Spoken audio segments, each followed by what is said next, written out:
Shir will also get to a little taste of his Mor Nevuchim, his Guide of the Perplexed. Let me screen share for a moment here. Hang on. I hope everyone can see that. Is that clear for everyone and big enough? And as Judy reminds us, you can, if it's not big enough for you, you can individually on your screen, make it bigger. You can do it with that little finger move, or you can do it in your view on your own personal computer. So where we left off, we're going. This is kind of just a real touristy tour through the Rambam's Mishnah Torah, but trying to focus on halachot that really convey the Rambam's vision of halacha as deeply meaningful, as sort of rational and powerful and moral, ethical, spiritual, and that all of that ethics and spirituality in a very rational way are all built into halacha. Okay, and so focusing on halachot, we're going in order through the Mishnah Torah, but focusing on halachot that get across this vision of the Rambam that combines his philosophic awareness with his profound halachic awareness and expertise. So we now go to what's called the Hilchot Beit HaBechira, the chosen house, the Beit HaMikdash, the temple, the holy temple. If we remember, among the unique aspects of the Rambam's Mishnah Torah, we talked about this, is that it's a code of law that covers the full sweep of Jewish history, the full range. Most of the other codes of law that you're familiar with, the Shulchan Aruch, the Torah, they just focus on halachot that were in practice in galut, in the exile, in the diaspora, mostly not in the land of Israel. So that ruled out the laws of the temple, the laws of purity regarding going to the temple, all the agricultural laws. All of that is not covered in the Shulchan Aruch and similar codes. But the Rambam, with great foresight and vision, included all of halacha for all time in his Mishnah Torah. So it includes historical aspects, the way the halacha was in the time of the first Beit HaMikdash, the second Beit HaMikdash, we'll see that here. Also for the future, what will happen when the Sanhedrin is reinstituted. We'll see that in Yetz Hashem today. When the Beit HaMikdash is rebuilt, we'll see that a little bit now. The Mashiach, halachot, all the halachot of the Mashiach, the halachot of the agricultural laws as well, which are, as we'll see in just a moment, are still in effect. So the Rambam's vision here is of all of Jewish time, all of time of Am Yisrael. So here he's talking about, and we'll see this is relevant to our time, ripped from the headlines even. Laws of the Beit HaBechira, the temple. So how was the second temple consecrated, as he begins this discussion here in chapter 6? Okay, first temple was sanctified by Shlomo HaMelech. Okay, and what he means is that there's a bit of a teches, of a ceremony that's done, to establish the kedusha of the Beit HaMikdash, just as there was a ceremony of the Miluim that was done to establish the kedusha of the Mishkan, the tabernacle in the desert. So too for the first temple. How was the second temple consecrated? In the time of Ezra, okay, when they came back from Bavel. So his answer is with the first consecration performed by Shlomo HaMelech. For he consecrated the temple courtyard and Jerusalem for that time and for the future time. In other words, Ezra, when they came back from Ezra and Nehemiah came back from from Bavel, from the exile in Babylonia, they didn't have to, nor could they, but they didn't have to re-sanctify Yerushalayim and the Beit HaMikdash because it was already sanctified by Shlomo HaMelech. Now they had to rebuild it, They had to rebuild Jerusalem. They had to rebuild the temple. It was destroyed. But they didn't have to re-sanctify it. And we'll see what the significance of that is, and it has significance for us today as well. So the Rambam says, therefore, we may today, offer all the sacrifices on the temple site, Har Habayit, even though the temple itself is not built. Similarly, sacrifices of the most holy order, it is Kodesh Kodashim, the most sacred sacrifices, Kodesh Kodashim, holy of holies, can be eaten in the entire area of the courtyard by the Kohanim, even though it is in ruin, not surrounded by a dividing wall. We may also eat sacrifices of Kodesh Kalim, the Kodesh Kalim, the lesser sanctity, and Maser Sheni throughout Jerusalem. And even though it's not surrounded by a wall, for through its original consecration, the phrase is Kichula Shato, Kichula Tilavo. It was sanctified for its time and for the future time. Shlomo HaMelech sanctified the Beit HaMikdash in his time and for the all future time. Okay, that's amazing. We should, I have to say the Palestinians give us a hard time if someone even mumbles a tefillah on the Har HaBayit. If you go to visit, and know how to, and people do go to visit. There are places we can still go to. And people give them a hard time if they seem to be mumbling a tefillah. Okay, imagine if someone came up and offered korbanot, right on the the Har HaBayit in its proper place. That would cause a bit of an international incident. But we could do it according to the Rambam. There is still kedusha there, and if you know where the places are, and actually today we do pretty much know, you could offer kodashim, the kodashim kalim, the highest levels, the lowest levels. All of these things could still be done today. Why don't we do it today? Because we're missing one important factor, which is the para duma, the red heifer, which purifies us from tuma, from impurity and from contact with the dead, and so we're not allowed to go onto the areas of the Har HaBayit that the temple itself was in.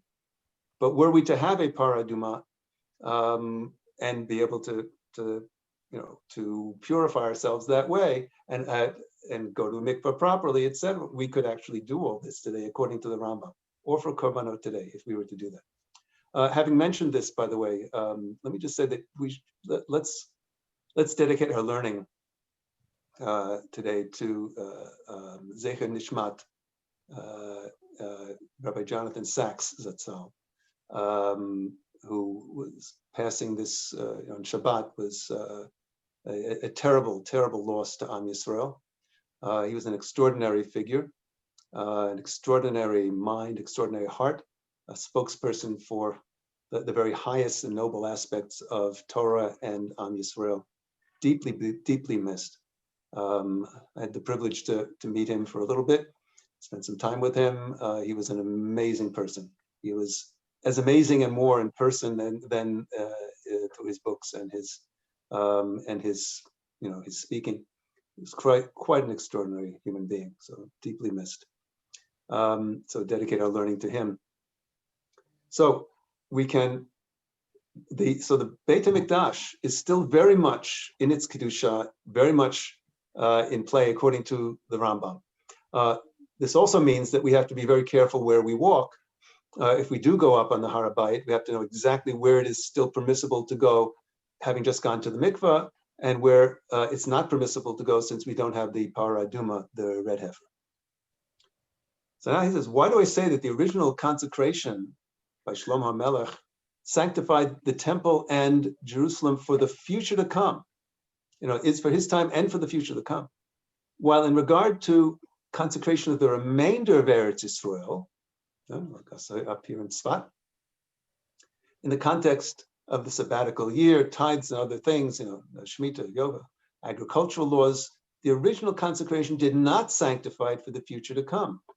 In other words, when Yehoshua, he'll explain it, when Yehoshua and Am Yisrael came in the first time to Eretz Yisrael, they sanctified Eretz Yisrael for all the mitzvot, and then it now became an Eretz HaKodesh, a holy land for all of the mitzvot. But that sanctification didn't last until today. He'll tell us why. Okay. Because the sanctity of the temple and Jerusalem by Shlomo HaMelech stems from the Shekhinah, the divine presence. And the Shekhinah can never be nullified. Once the consecration was done by Shlomo HaMelech, and the Shekhinah came to have its presence in the Beit HaMikdash, not in the Mishkan anymore, but the Beit HaMikdash, it can never be nullified. It is Kodesh forever. Therefore, as it says in Vayikra, I will lay waste to your sanctuaries, Bechukotai. So the Chachamim declared, even though they've been destroyed, their sanctity remains. What's the verse is being interpreted, I will lay waste to your sanctuaries, and yet they're called still, holy sanctuaries. And even though they've been destroyed, they have Kedusha. So the rest of Eretz Yisrael, well, we'll see, he's going to explain this.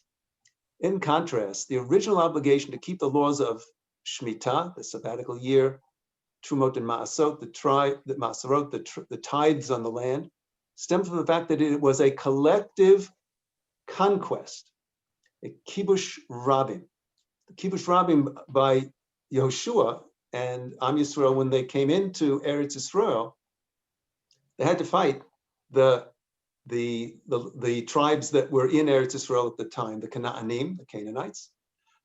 It was a conquest. They took over most of the, most, not all, but most of the land that Hashem had promised. And it was done by war.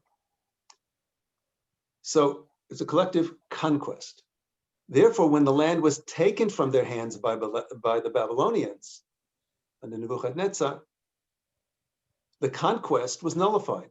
What is obtained by conquest can be nullified by another conquest, right? What was obtained by violence and war, even though it was, mandated, sanctioned by God, but even so, it was by violence and against the will of the inhabitants. Whatever is attained by conquest can be lost by conquest. And that's what happened. Thus, according to Torah law, the land, Eretz Yisrael, was released from the obligations of sabbatical year, Shemitah, the tithes, Trumot, Ma'asorot, because it was no longer Eretz Yisrael once Nebuchadnezzar conquered it. Wow. But catch this. When Ezra made Aliyah, reascended, and sanctified the land of Israel, coming back from Bavel, it was not sanctified by conquest, but rather through presumptive grant of ownership. What's the technical term is chazakah. Not by conquest. How did Ezra and Am Yisrael come back from Bavel? That time Persia was in charge, and Koresh, Cyrus, followed by Darius, gave permission, which is to say, let's put it this way, gave consent of the Middle East, all the countries of the Middle East of the time. They gave consent to Am Yisrael returning to Eretz Yisrael. So when we came back from the Golah, from Bavel, under Ezra, led by Ezra, we didn't come back to Eretz Yisrael through conquest. I mean, when we came back, there was some fighting to be done because some of the local tribes were fighting, were not happy with us coming back. But our coming there was a general agreement, a consent of the nations of the Middle East, all of them under Koresh, Persia, that by consent to come back to Eretz Yisrael. So it was done peacefully, by consent. Okay. Therefore, every place that was possessed by those ascending from Babylon and sanctified by the sanctification of Ezra the second time is sacred today. Kitcha l'sha'ata, v'kitcha la'atid lavo. He sanctified it for its time, when Ezra's time, Ezra did, and for the future, all future time. Thus, it is necessary to keep the laws of Shemitah and the tithes as explained in Hilchot Truma. Wow. So the Rambam is saying here, and this is an important principle, really important principle. What's obtained by violence is lost by violence. What's obtained peacefully with consent can never be lost. So when Ezra came back with Bnei Yisrael in a peaceful way and reestablished, Medinat Yisrael, Am Yisrael, and went back and took over most of the areas, reclaimed most of the areas that we had in the time of the first Commonwealth. It was done peacefully, and therefore the Kedusha of Eretz Yisrael from that time forth can never be lost. So even when we were exiled again, by the Romans, and most half of Am Yisrael today, is still in exile, in the diaspora, exiled by the Romans. Okay? Even so, Eretz Yisrael still has Kedusha today, the Kedusha that Ezra established. It cannot be lost by conquest of the Romans. Okay? What's obtained by peaceful consent of everyone involved, if it's the Romans then attack us and drive us out of our land, that's not done lawfully. And it's not considered an absolute exile. It's only once we're back, the Eretz Yisrael still has Kedusha, because that Kedusha can never, ever again be lost. That's extraordinary. And that means that, according to the Rambam and many poskim following him, Shemitah, the laws of Shemitah are still very much in effect next year. That'll be will be in the Shemitah year. The Trumot and Maserot, when you if you have it's done for us in many of the certainly in the main supermarkets in Tzfat, but if you get fruits and vegetables from a vendor who hasn't taken it, you have to take Trumot Maserot. If you have your own garden and you have vegetables, you have to take Trumot Maserot. These laws are still in effect today because Eretz Yisrael is Kodesh. It has Kedusha. So this is the Rambam's plak. And there are different opinions, but we actually, generally speaking, here in Eretz Yisrael today, will follow the position of the Rambam on this. Yeah, beautiful. Can I ask something? Yeah, please. Aren't there specific boundaries though? Like, does it apply to the Golan? Does it apply to Beersheba? Wasn't there a specific boundary in the time of Ezra that might not? Absolutely. Today? Yeah, as I mentioned, Ezra didn't come back. When Ezra came back, he did not reclaim all of the precise territory that Yehoshua had conquered. And Yeshua and Am Yisrael at that time didn't take all of the areas that they could have taken either. But yes, so we have to know where the proper boundaries of Eretz Yisrael proper are. And some areas, even if Beersheba is considered part of it, but there are areas, questions, of course, of Aza, even questions about Ashkelon. There are certain areas that, and there's even a place, we're not even quite sure where that is, somewhere in the lower Galil Tachton, that Ezra explicitly left out for reasons of making it a little bit easier to keep Shemitah, that are not technically in having Kedushat Eretz Yisrael. It's a very interesting, very complex area, a lot of different opinions on this. As you mentioned, the Golan has a different status in terms of whether Shemitah would be d'oraita there or not. It's not. So these issues add a nice layer of complexity to the halacha on this point. Okay, so these we could go into this in more detail, but I think it's enough to get the flavor of this, and just to get across the principle that, as the Rambam is saying, the principle of chazakah that allows Eretz Yisrael to be ours now forever, and in Kedusha. It says like this. This is a different section, but also relevant to what we're learning. Laws of Toin V'Nitan, plaintiff and defendant. So he says, in the principle of chazakah, of presumption of ownership, the following individuals are not granted presumption of ownership, even though they've benefited from a property for 3 years. The point is this: what's called chazakah is if a person if there's a certain property, and a certain person has been using that property, living on the property, using that property. If he's a farmer, he's been farming that property for more than 3 years, and nobody has objected. Even if he can't present a document of sale, of ownership, he's presumed, he has chazakah, presumed to own that land, because for 3 years he's been on that land and working that land, and no one has complained. And that's called a chazakah. But there are certain individuals that, even though they've been for 3 years on a property, we don't say they have a chazakah. We don't presume for sure they own it, because it's the kind of situation where the actual owner may not complain. Craftsmen, sharecroppers, guardians, partners, a husband regard to property of a wife regard to property of her husband, son with regard to property belonging to his father, father with regard to property of his son. In other words, these are people that may live on the land for 3 years or more, and no one will complain because the owners are happy with that. But it's not their being on that land for 3 years is not a proof that they own the land. It's just that they have a good relationship with the owner, and the owner is comfortable with their being there. So the owner's not going to complain and say, yeah, why are you on my land?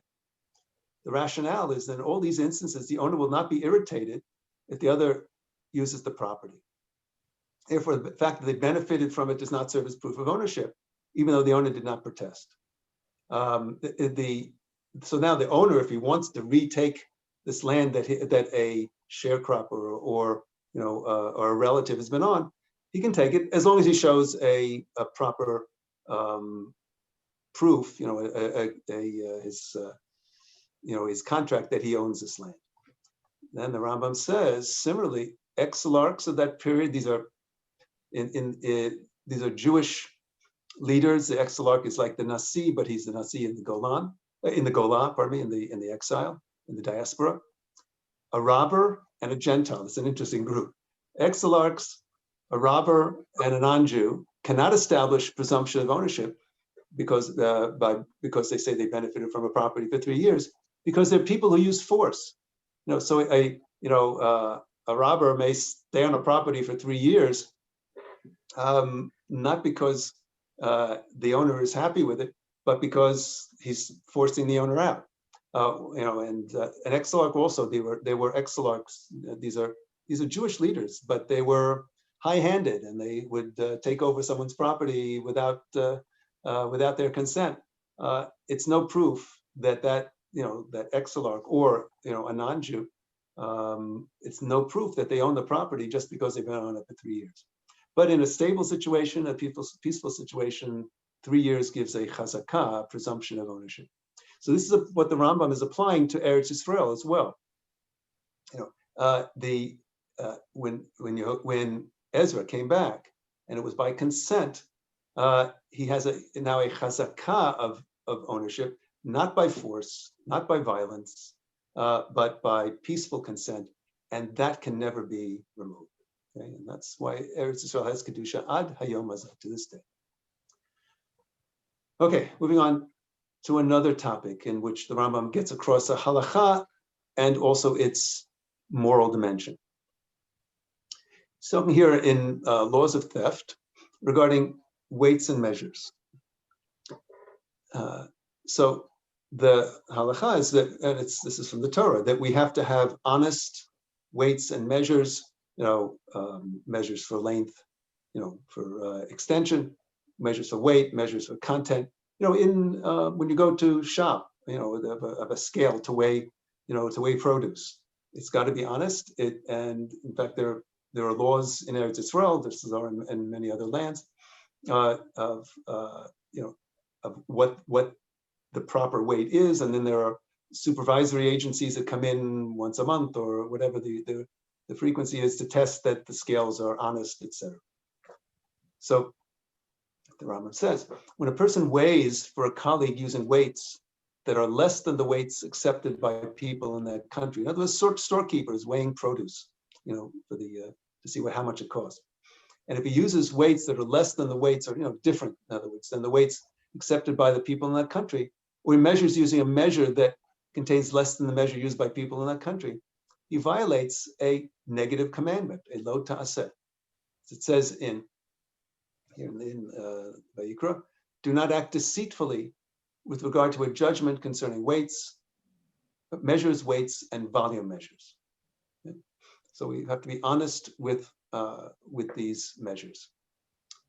And here, whether a person deals with a Jew or a non-Jew, if he measures or weighs with a measure that is lacking, he transgresses a negative commandment from the Torah, a lo ta'aseh from the Torah, and is obligated to return the difference.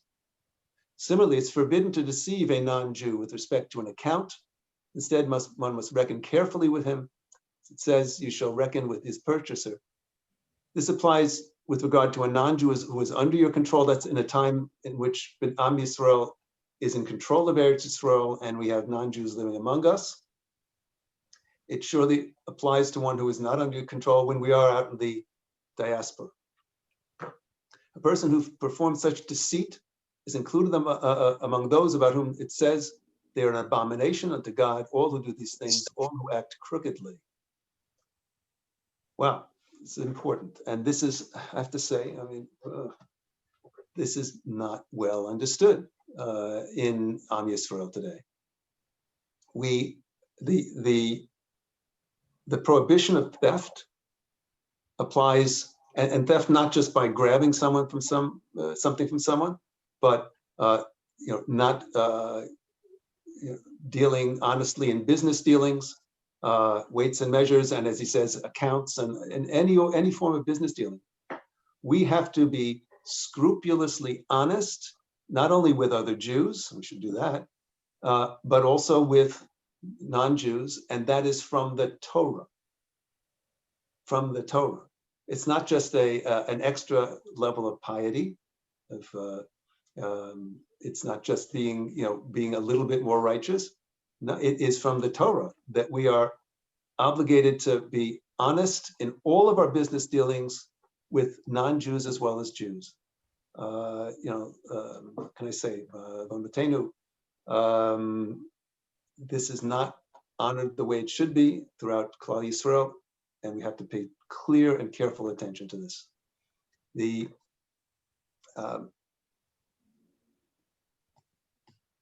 says the punishment for a person who uses false measures is greater than the punishment for licentious sexual behavior. But this is a sin between a person and his colleague, measures. And that is a sin between a person and God. So the point that he's making here, this comes from a Gemara in Baba Batra, Rabbi Levi's statement.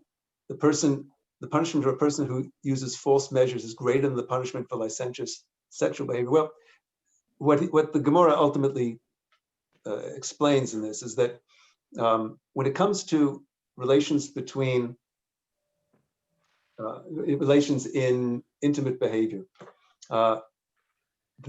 these are very, very serious averot if they're done, but there can be tshuva for them, and it's explicit that tshuva is possible. In fact, not for everyone, but for most of those, it has to be done very deeply and sincerely. These are very, very serious transgressions if they're done. Heaven forbid. When it comes to the transgression of the mitzvah of just measures, of right, of having honest measurements. If we talk about a storekeeper and he doesn't have honest measurements and he's trying to cheat his patrons, at the end of a certain period of time, he has no idea how many people he's cheated.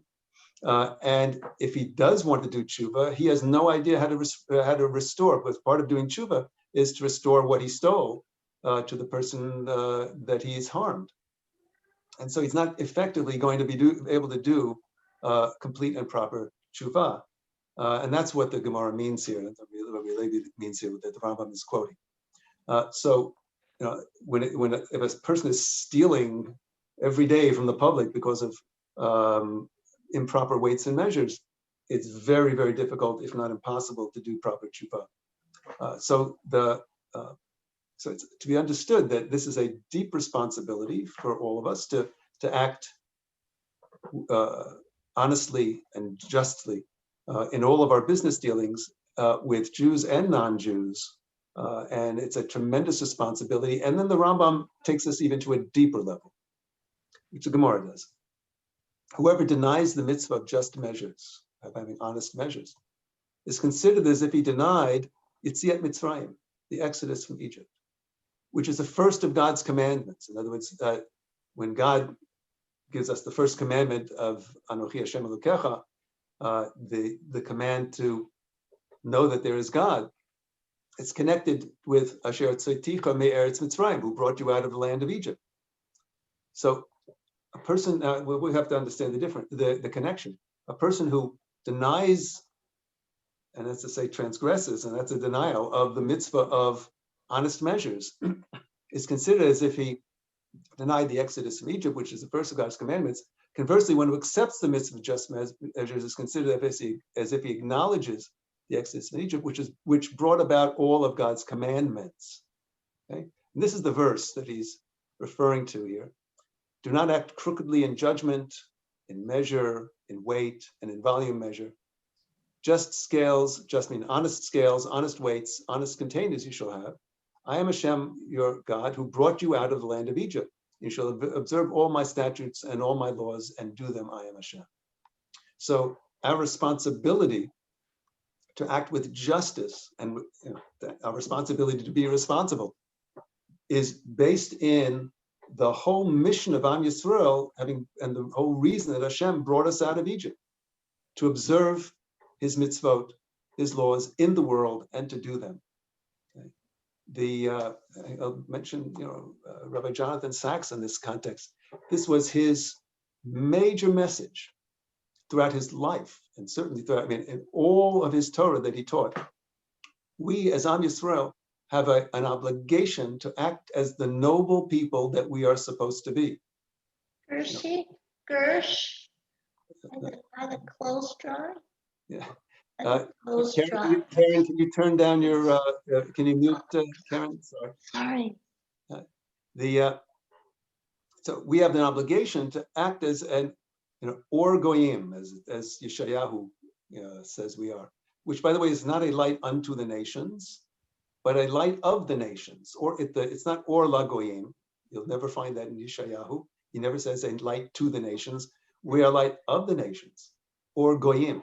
To be our responsibility. We are among the nations. We are of the nations, Am Yisrael, and our responsibility is to uplift the righteousness of all the nations, the holiness and the righteousness of all nations. We, as Am Yisrael, are commanded by Hashem to act with justice and with honesty in all of our business dealings. Okay, this is what the Rambam is talking about here, and this is why we were brought out of Mitzrayim to begin with. To be this kind of nation. If we cheat each other, heaven forbid, if we cheat people who are not Jewish, heaven forbid, we are denying the very mission of Am Yisrael in the world. Okay? Get that across. And this was the great message of Rabbi Jonathan Sacks, Zecher Tzadik Livracha, and this should be the message really of every Rav. And all of us, to live up to this standard and this vision. That's what we're about as Am Yisrael.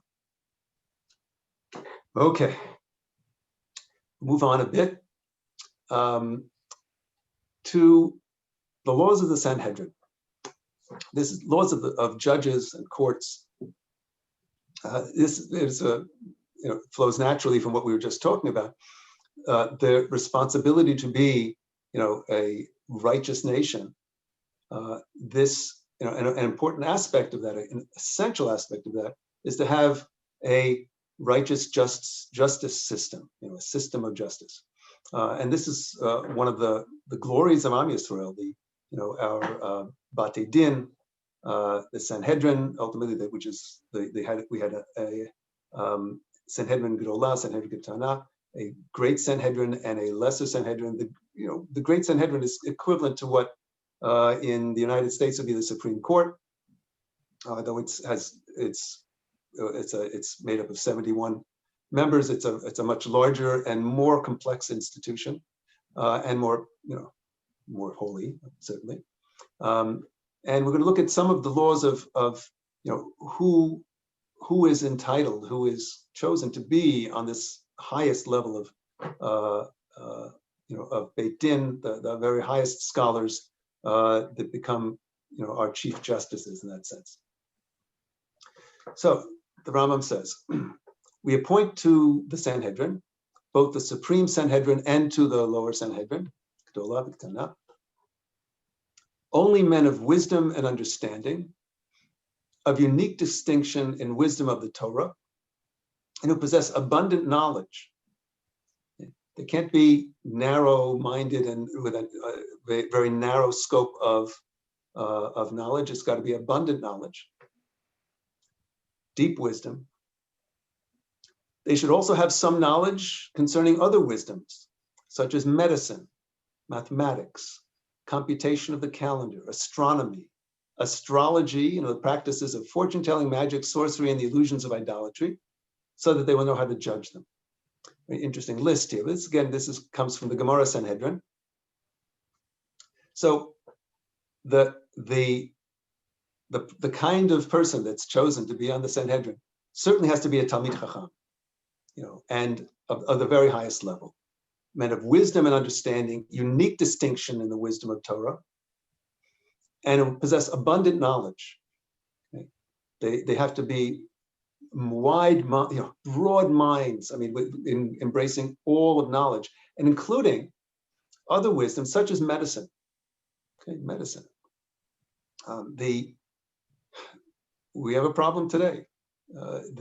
If a certain sector of the Torah community refuses to learn knowledge outside of a very narrow scope, and doesn't understand medicine, and doesn't understand hygiene, and doesn't want to know from science to begin with, and then an epidemic, a pandemic comes, and they don't appreciate what's at stake and what the dangers are, and they don't understand medicine, they're not able to make halachic decisions that are truthful and accurate.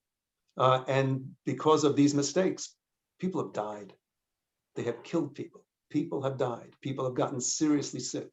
They don't appreciate that, Rahman al-Islam, but this virus can have continuing effects that will affect the rest of people's lives, their ability to learn Torah for the rest of their lives. So it's, without an understanding of medicine, you can't be a Talmid Chacham. It's just not possible. Okay? And we see the result of that for people who have ignored scientific knowledge, such as medicine. Mathematics, we said, the Vilna Gaon said, someone who doesn't know science, including mathematics, can't be a Talmid Chacham, just not possible. Today they call that secular education. It's not secular education, it's Torah education. Mathematics and science and medicine and all of these are part of Torah, properly understood. And to consider that Torah knowledge is narrow and the sciences are outside of it is a major mistake. The Torah is robust, the Torah is vast. Everything is in Torah, including astronomy, calendar computations and all that, astronomy, and all aspects of physics and science. It's in Torah.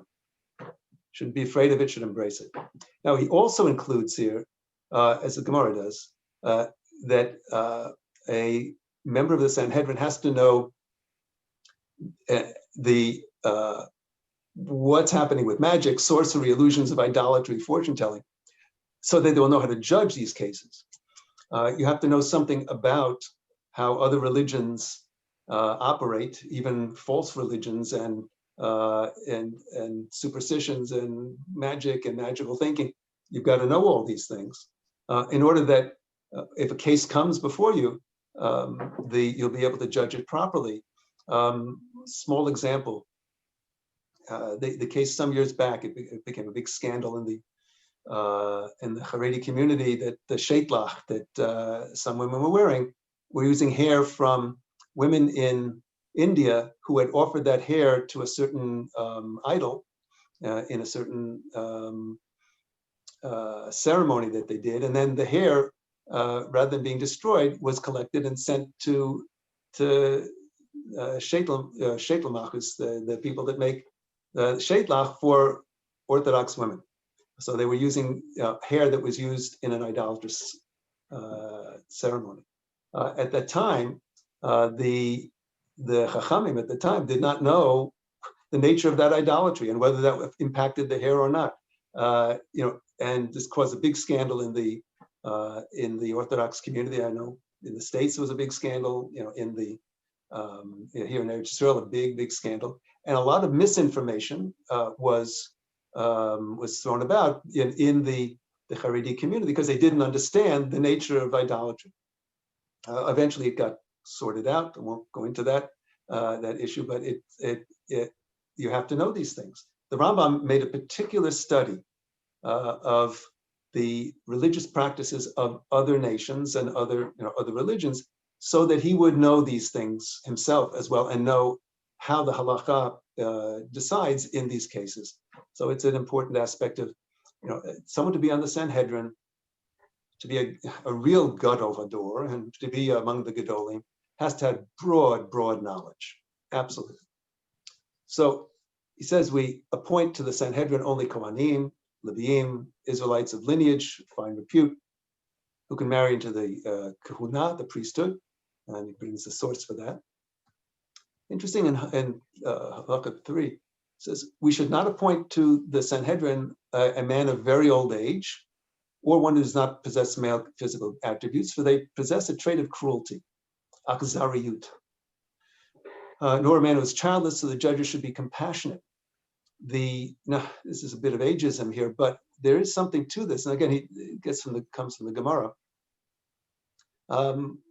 Even a gadol in Torah, when he gets to a certain age, he gets very sort of into himself. He's not connecting with the difficulties of other people. Sometimes old guys get a bit crotchety, and is not really with it in terms of his understanding of what's going on around him. And it happens. It's just one of the weaknesses of old age.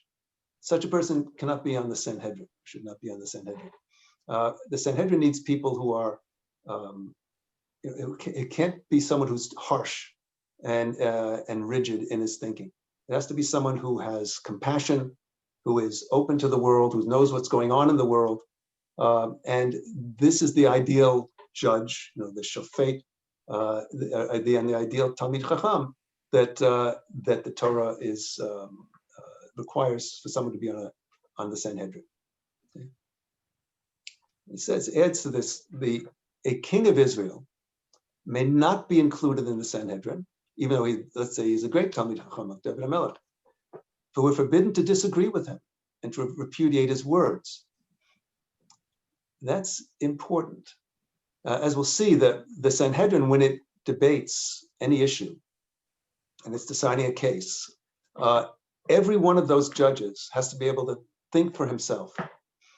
Every one of those judges has to be able to, if he has a question about the case, if he has a doubt, if he has an insight, and it's different than even other judges who are reputed to be even greater poskim and greater Talmidei Chachamim than him. Everyone on that Sanhedrin has to be able to express his own opinion. And a king of Israel, I'll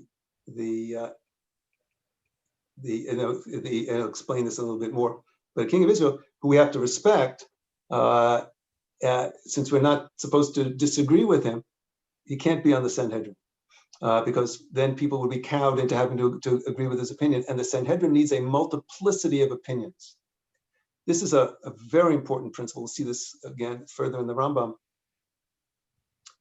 We get the impression today that the ideal for Am Yisrael is that if everyone agrees, if everyone would just agree, on certain halachot, agree on a certain derech in Torah, if everyone would follow, if we wouldn't have this split between, Datiyim and Chiloniyim, between Haridim and Dati Leumi, if we're going to be split between all of these different sectors of our society, it would be, that's what the Torah really wants. Everyone in lockstep together. That's not what the Torah really wants. And that's what the Rambam is telling us. We're blessed to live in a society where people love to argue with each other. And this is not a weakness of Am Yisrael, this is our strength. When we're talking about Torah and mitzvot and halachot, we're not talking about human wisdom. We're talking about divine wisdom. The Torah is Hashem's wisdom, not our wisdom. And we're trying our very best to understand Hashem's wisdom in all of the halachot of Torah. And this requires the efforts of every single one of us, of all of us together, and certainly all of our great Talmidei Chachamim. No one person can encompass this wisdom. So it's a collective effort, and we have to be able to challenge each other and to question each other and to argue with each other. And this is part of the glory of Torah. Because it's, we need every one of us working at our highest level to begin to understand Torah Hashem. It's God's Torah, not our Torah. It's given to us as our responsibility, but it's God's wisdom. So it cannot be that if we all follow one person's opinion and we were in lockstep together in a totalitarian, Torah environment, this cannot be the vision of Torah. Okay, we're human beings, and we need every one of us with our limitations to be able to argue with each other, correct each other, connect to Torah Hashem Mamish. So a king of Israel cannot be included in the Sanhedrin, because we're not supposed to disagree with him, repudiate his words. The Kohen Gadol can, if his knowledge makes him fitting. Now the Rambam adjusts this a bit.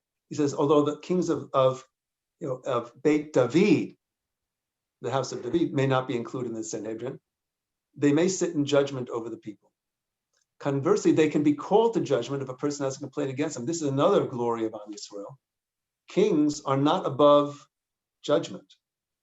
Kings can be called to, if there's a court case and they make a mistake or they're challenged by one of their subjects, they can be brought to court. This has also some rip from the headlines significance for today when heads of state are also charged with certain, I don't want to get into the politics of it, but a head of state, the king, can be brought to court. So certainly any head of state today can be brought to court. I'll leave that for another time. I'm going to get into that issue now. Kings of Israel, by contrast, may not serve as judges, nor may be they called to judgment. This is, the distinction between Yehuda and Israel at the time of the split of the kingdoms. The Beit David, the kings of the house of David, were considered to be righteous kings. There were kings among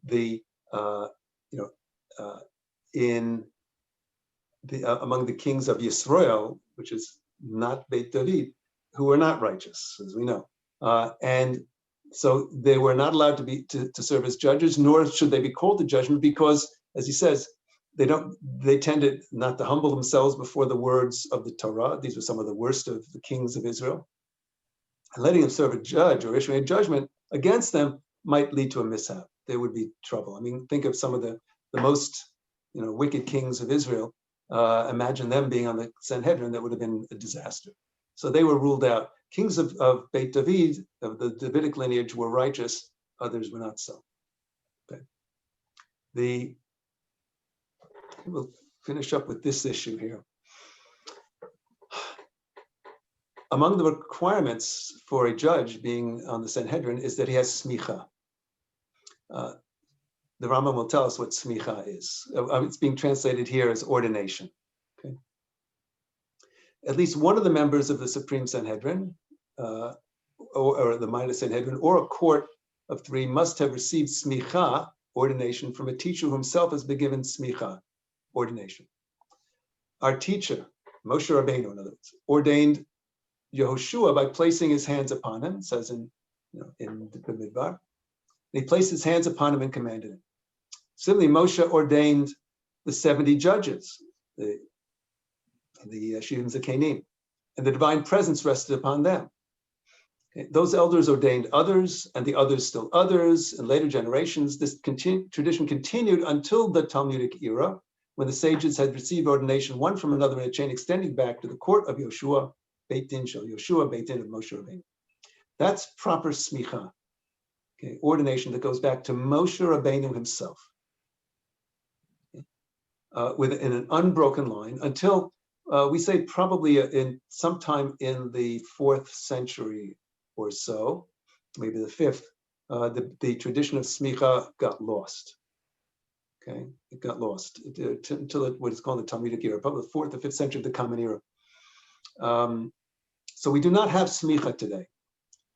You know, I'm called a rabbi, but I'm actually not a rabbi. I'm a rav. And there's a difference between a rabbi and rav. Rav is someone from the diaspora, or even today, any rav, even in Eretz Yisrael, who does not have smicha, real smicha, but has heter hora'ah, permission to give rabbinic judgments, you know, to give judgments in Torah. There's no rav living today that has smicha properly. We'll talk about some difference in this in just a moment, but so all the rabbanim today are properly called rav, so and so, not rabbi or rabbi, because all we have today is heter hora'ah. In the time of up until the time of around the 4th century, in Eretz Yisrael, we had real smicha, and Rabbi Yehuda Nasi, for instance, a rabbi.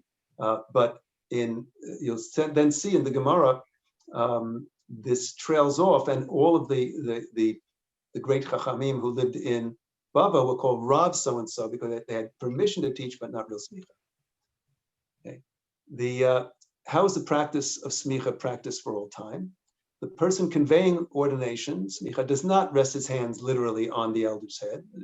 Moshe did that to Yeshua, but it's not literally done with resting of hands. He's addressed by the title of Rabbi, and is told, you are ordained and you have authority to render judgment, even in cases involving financial penalties, knasot, which is one of the major issues that distinguishes a real Rabbi with smicha from a Rav. A Rav can't decide cases of financial penalties. A Rabbi, someone with smicha, can. Smicha may not be conveyed upon elders in the diaspora, even if the judges conveying smicha receive smicha in Eretz Yisrael. Even if judges conveying smicha were in Eretz Yisrael and the elders to receive were in the diaspora, they should not convey smicha. And needless to say, if the judges conveying smicha were in diaspora and the elders receive smicha in Eretz Yisrael, it must be done in Eretz Yisrael. Smicha can only be conferred in Eretz Yisrael. If both of them in Eretz Yisrael, it can be conveyed even though they're not in the same place. It can be done. You can send them a letter that you've got smicha, but both have to be in Eretz Yisrael, even if they're not immediately together. Now, catch this. If there was only one judge in Eretz Yisrael who possessed smicha, okay, let's say that, and there was a point in which that happened in the Talmudic period, he should call 2 other judges to sit with him, and they should convey smicha on 70 judges at one time, or one after the other. Afterwards, he and these 70 judges should join together to make up the Supreme Sanhedrin and grant smicha to others to make up other courts. So if to keep the line of smicha going from Moshe Rabbeinu on, if there's only one judge, he should then make sure that he gives smicha to other judges. So now the Rambam adds something important. It's all important, but interesting. It appears to me, so this is his own opinion, we'll see where this comes from, that if all the wise men in Eretz Yisrael agree to appoint judges and convey smicha upon them, the smicha is binding. And these judges may adjudicate cases involving financial penalties and convey smicha upon others. So the Rambam is saying here that it could be, this is his own opinion, not everyone agrees, that let's say smicha has died out, which it has. Okay? If all of the chachamim, all the rabbis with heter hora in Eretz Yisrael, would agree and get together and decide to reestablish smicha, they could do it. It's called bootstrapping the system. We could reestablish it as long as everyone agrees, says the Rambam. All the wise men.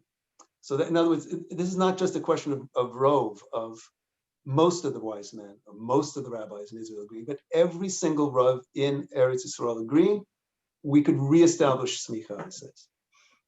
We don't have the authority of Moshe Rabbeinu, but by every rav in the land of Israel agreeing to do this, we create together the authority as a unanimous decision to reestablish smicha. You see this in other issues in other law systems where you have majority rule for certain basic issues, but if there's an issue that deals with the very procedure of the court itself, a majority is not enough. You need a supermajority. This is true in the United States regarding certain amendments, etc. And here regarding bootstrapping, lifting up the system by itself to reestablish smicha itself requires unanimous decision, not even a supermajority, but a unanimous decision by all rabbis. If so, why did the sages anguish over the institution of smicha, so judgment cases where financial penalties may not be nullified? Because the Jewish people were dispersed, and it's impossible that all could agree. Well, frankly, as we know, even if we have all Jews in Eretz Yisrael today, can you imagine all rabbis agreeing to reestablish smicha? It's a challenge. So it was taken very seriously that in the Talmudic period not to let the line of smicha from Moshe Rabbeinu die out, but unfortunately it did. Due to the pressure of the Romans and pressure of times, it died out eventually. The source for this is an earlier opinion of the Rambam in his Perush HaMishnayot in Sanhedrin, where this is a youthful work, but he first lays out this theory that if we could get all the rabbis in the land of Israel, literally in the land of Israel, to agree to reestablish and reinstitute smicha, that it could be done. And he lays this out. And he says, if we're not so, we'd never be able to have a great Sanhedrin again.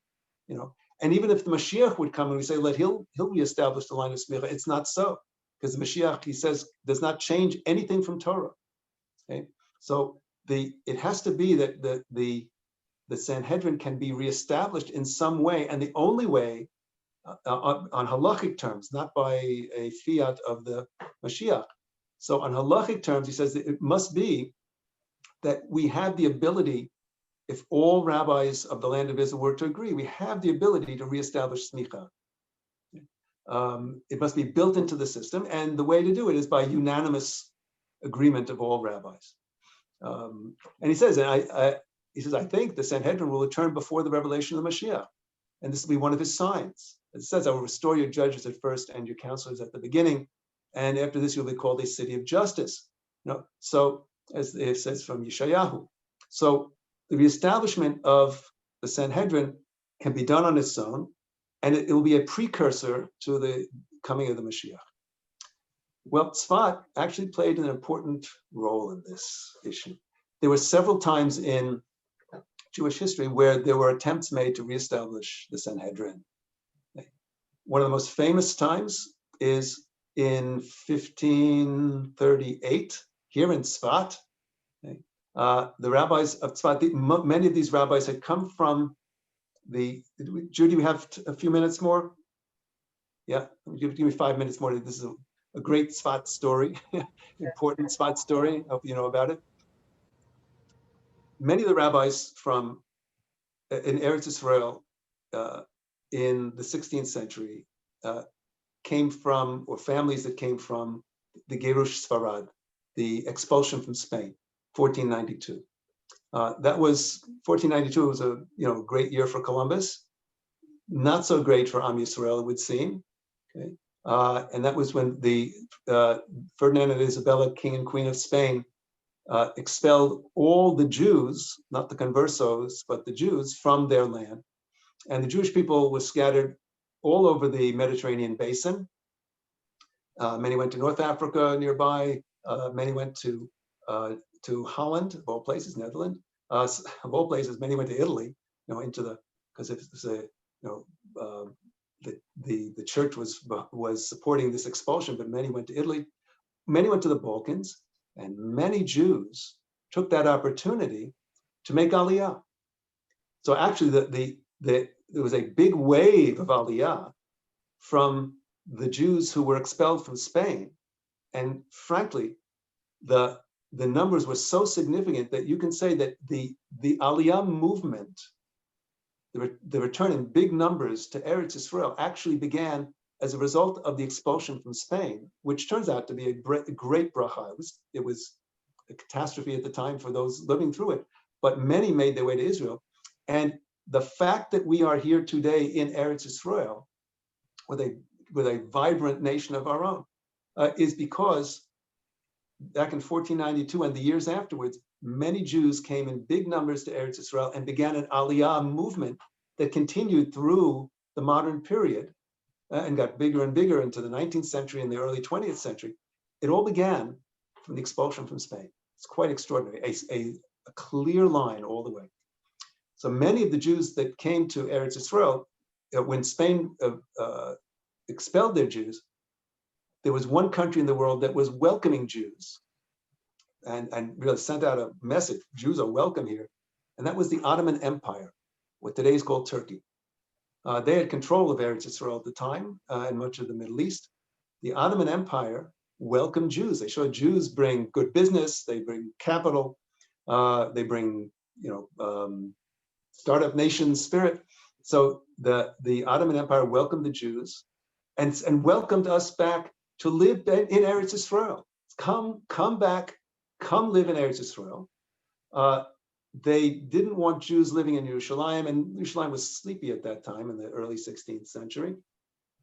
They didn't want nationalist fervor to be aroused, but they welcomed Jews to come anywhere you want to live. And one of the main places that Jews came back to in the early 16th century was Tzfat. Tzfat was became a center of the textile trade, woolen trade, the Nachal Amud with the river that's there was a place where many mills were put to process wool. Tzfat was a boom town in the early 16th century. So many Jews came back, and first the businessmen and businesswomen came, and then the intellectuals, and then the rabbis, and then the Kabbalists came. And you had this amazing gathering of the most extraordinary Talmidei Chachamim and Mekubalim, Kabbalists as well, in Tzfat in the 16th century. Rabbi Yaakov Beira, Rabbi Yosef Karo, Rabbi Moshe Cordovero, ultimately the Arizal, Rabbi Moshe Al-Sheikh. I mean, all of these luminaries of Torah were here in Tzfat. This was very exciting. And Rabbi Yaakov Beira, who was the chief, the great Talmid Chacham of Tzfat at the time, decided, this seems like Ikbata de Mashiach, the footsteps of the Mashiach. All of these Jews coming back, making Aliyah to Eretz Yisrael, coming to Tzfat, bringing Torah knowledge, Kabbalah. This is a new beginning for Am Yisrael. Let's make a Sanhedrin. And this will, because it's a sign the Mashiach is coming. Let's get the Sanhedrin under. The Rambam says one of the signs of the Mashiach, one of the things that will be a sign for the Mashiach coming is building a Sanhedrin. So let's put together the Sanhedrin. Small problem, they had to have smicha. So Rabbi Yaakov Beir said, well, the Rambam tells us how to do this. Let's have everyone agree to reestablish smicha, and we'll give smicha to each other, and we'll reestablish the Sanhedrin. And that's what they did in 1538. Those of you who know the Beit Knesset Tzadik Alavan, the white Tzadik, that shul, that synagogue that's just above the Shkuna of Breslav. It's tucked away there, but in that shul, if you've been there, it's a lovely shul, lovely Beit Knesset. That's where they did the ceremony. The rabbis at Tzfat, in this area, 25 rabbis got together and agreed that Rav Yaakov Beirav himself would be the first to get smicha. They gave him smicha. And he in turn gave smicha to Rav Yosef Karo, Rav Yosef Karo to Rav Moshe Al-Sheikh and to others, and a whole line of musmachim, rabbis with ordination, was developed here. Well, that should have been great. but they forgot something. They forgot that the Rambam says that all the rabbis of Eretz Yisrael have to agree. All the rabbis of Eretz Yisrael have to agree and be a part of this decision. And they left somebody out. They left out Levi ibn Habib, the chief rabbi of Yerushalayim. Okay. How could you leave him out? And so they hadn't consulted him on this. And he's one of the rabbis of Eretz Yisrael. And he objected. And he didn't just object on personal grounds. He felt that this was not the right time. He felt that for a number of reasons, and there was a big argument back and forth, a pulmus, as they call it, a polemic back and forth between him and Rabbi Yaakov Beirav, writing of letters back and forth. Rabbi Yaakov Beirav saying why he felt that this should be done now. Rabbi Levi ibn Habib saying no, it should not be done. And though the movement to make more musmachim and try to establish Sanhedrin went on for a few years after 1538, 1540, on a little bit, it petered out because Rabbi Levi ibn Habib didn't agree. And the Rambam says, if you don't have everybody agreeing, you can't reestablish smicha. There were several other times in Jewish history where there was an attempt to reestablish smicha. This is in 1948 and 49, it was also a very exciting time, reestablishment of the state of Israel. Rabbi Yehuda Leib Maimon of the Rabbanut says, we're back in Eretz Yisrael. We have our country back again. We established Medinat Yisrael. Let's reestablish Sanhedrin. But you can imagine that the chances of getting every rabbi in Eretz Yisrael in 1948, 49 to agree, 1949, was even less than back in 1538, because we have all of the different sectors of the Torah world, and that fizzled out. There was one final attempt more recently in 2004 in Tveria, in which Rabbi Yashiv Zatzal and Rabbi Yosef Zatzal were involved to reestablish the Sanhedrin as well, to reestablish smicha. It never really coalesced, but it was an attempt. And it's in a certain sense still on the books, but it has not really, once again, to get everybody agreeing in one mind on this, it gets harder and harder. Anyways, these are issues that are relevant today, that are part of the vision of Torah. We'll continue with this next time. Do we have any time for any questions? I know it's running late here. If you have questions, or you can also write some questions, and Judy can send them on to me as well. But I have a few minutes more, but if people have some points that you'd like to raise, I'm on anything that we've learned. I'm pleased to do that if we have more time. Is that? I would ask a question. Yeah. You mentioned that after the Beis Hamikdash was inaugurated, that it was no longer possible to have, that it was inaugurated for all times. So is that the reason why we can't have bamot? We can't do sacrifices in other places throughout Eretz Yisrael after that time, after the time of Shlomo? That was actually even before. It was the bamot were supposed to be not. Even the time of the Mishkan. But yes, for sure, after the time of the Beit HaMikdash, once that was established, bamot were absolutely asur. Yeah, the Isur of bamot also applied technically in the time of the Mishkan, but was enforced and absolutely asur in the time once the Beit HaMikdash was established. Yeah. Shana, yeah. Yeah, thank you. I'm wondering, the statement of the Rambam, which you quoted earlier, that only wise and intelligent men who are eminent in Torah scholarship and possess extensive knowledge should be appointed members of either the great or the small Sanhedrin. And then it goes on to say that they should be somewhat aware of branches of medicine and so on and so forth.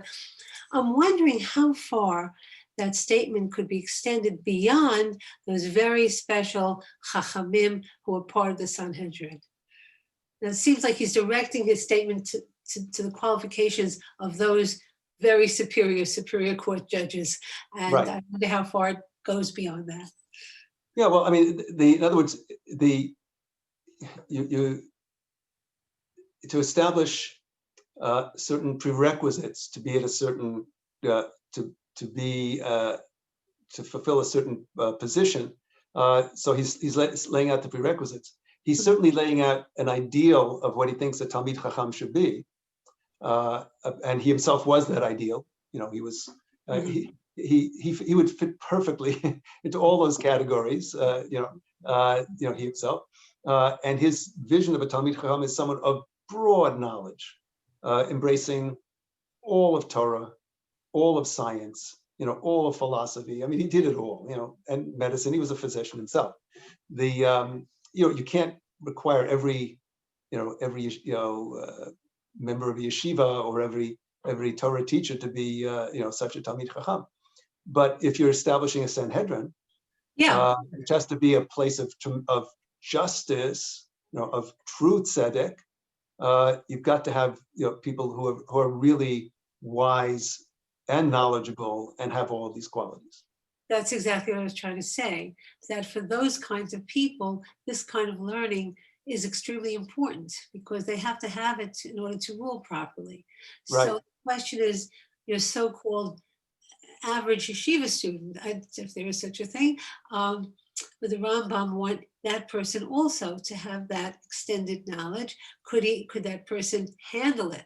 In other words, there's a lot of material in those tractates and treatises written by scientists that are very, very anti-Torah and anti-everything else, and it's a big. Well, you have to be judicious. I mean, they're properly understood. Science does not in any way contradict with Torah.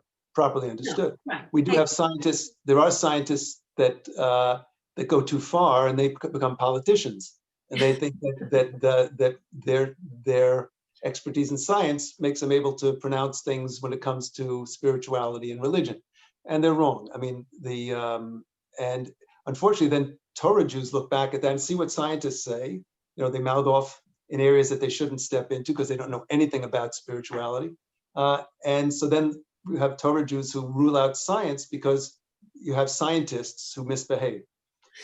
Proper science properly understood and Torah properly understood don't disagree with each other, but you have to understand them properly. I agree. Yeah. Thank you very much. Any other? Okay, I went a little bit over time. I'm sorry on this. But we'll continue next time. We have even more controversial issues to raise next time. But why shouldn't it be? These are issues that are part of our lives. This is not just abstract. This is meaningful halacha. That's what we're about here. Meaningful to us today as well. So thank you, everyone. Thank you very much. Thank you so much. Thank you. Wow. Thank you so much. Rabbi Sendor, somebody can I just hold you for another minute? Somebody had a very nice question in the chat. I think it was from Jody. She said, so what is smicha now? What does it mean now, considering how disconnected we are from that process that went on so long ago? Yeah, I mean, now, as I said, it's called heter hora'ah. Someone who's called a rav, technically, not a rabbi, but a rav. There's no rabbis today, technically. The rabbi, in other words, in Hebrew. Someone's called a rav is someone who has been confirmed as having the requisite knowledge to paskin halachat, in other words, to decide halakhic issues, and in particular areas. Most rabbis are have heter hora b'isur b'heter, in areas like kashrut, in taharat mishpacha, in Shabbat. Some rabbis have a further, that's called yora yora. Some rabbis have a further level of expertise, and the yeshivot are responsible for guaranteeing this in dayanut, in dealing with laws of business and property, and that's was called yadin yadin, which is someone who can be a dayan on a court to deal with those issues. And those are the two levels that we have today, but there's still what's called a heter hora'ah, permission to give halakhic decisions based on demonstrated expertise. And that's what the major yeshivot are responsible for doing, and also the Rabbanut has a program for that as well. I have heter hora'ah from Rav Soloveitchik and Yeshiva University. He was my Rebbe. I don't have smicha. They call it smicha in a rough, in a kind of a metaphorical way, but it's not technical smicha. It's heter hora'ah. So this is it's done by the basis of, you have to take bechinot, you have to take tests, you have to oral as well. It's very rigorous, but it's still not smicha in the technical sense. Those are the two levels we have today. It's Yoreh, and Yadin. Okay. I have a Clear. question. Yeah. Yeah, that actually answered my question, but now I have another question. Hi.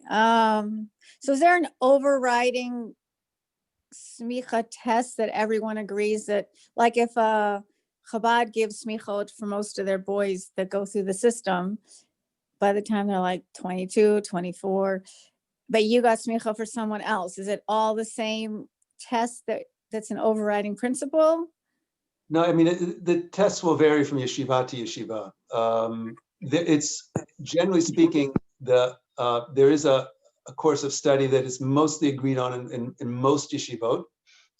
So there's a curriculum that you have to cover, and you have to, but I can't say that they certainly don't use the same text of a test, but they are going to address the same areas. So it'll be areas, as I said, kashrut, Shabbat, of taharat mishpacha, and related areas, but don't usually get into the areas of business dealings and property unless you go to that higher level of yadin. But a responsible yeshiva will put their students through a very rigorous testing process. For us, that testing process lasted a year. It was intense, and that was after many years of yeshiva before that. So it's rigorous, and in most of in all of the major yeshivot that I'm aware of, it's a very, very rigorous process, but not the same precise exam. Okay, is that clear, Jody? Yeah. Yep. Okay. Okay, thank you Great, so much, guys. Sandra. Great to be with you. It's and we'll continue on this journey next time. Even more exciting, as we'll see. Okay. Take care, everyone. Thank you. Shavua tov. Yeah, be well. תודה רבה. Bye bye.